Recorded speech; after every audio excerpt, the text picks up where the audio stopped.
আমি রান্না করলাম তরমুজের খোসা ঘন্ট। এই তরমুজের খোসাটা ঘন্ট করার জন্য আমি তরমুজটা খোসাটা কিন্তু ভালো করে ছুইলা নিছি।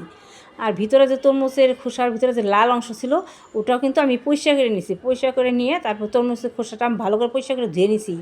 ধুয়ে ওইটা ঝুরি ঝুরি করে কাইটে নিছি। কাইটে তারপর আমি কিছু মুগের ডাল ভাইজে নিছি। ভাইজে তারপর তেলে ফোড়ন দিছি জিরা, তারপরে দিয়ে দিছি আমি তরমুজের খোসাগুলো দিয়ে, তারপর দিয়ে দিছি মুগ ডাল, আর দিয়ে দিছি কিছু মশলা। যেমন আমি দিছি হাফ চামচ জিরার গুঁড়া, হাফ চামচ ধনিয়ার গুঁড়া টেবিল চামচের, আর দিছি পরিমাণ মতো লবণ, পরিমাণ মতো হলুদ, আর দিয়েছি কাঁচা লঙ্কা। এই সব কিছু দিয়ে আমি তরমুজের খোসাটা ঘন্ট করার জন্য একদম আঁচ কম দিয়ে ঢাইকে দিছি। ঢাইকে তারপরে রান্না করছি। তরমুজের খোসা ঘন্ট কিন্তু খেতে ভালো লাগে। আর তরমুজের খোসা কিন্তু সবজি মধ্যে দিয়ে রান্না করে খেলেও ভালো লাগে। এইভাবে খোসা ঘন্ট করে খেলেও কিন্তু ভালো লাগে। আমার এই তরমুজের খোসার ঘন্টের ভিডিওটা যদি ভালো লেগে থাকে তাহলে আমার পেজটি সাবস্ক্রাইব করে আমার ভিডিওতে একটা লাইক করবেন।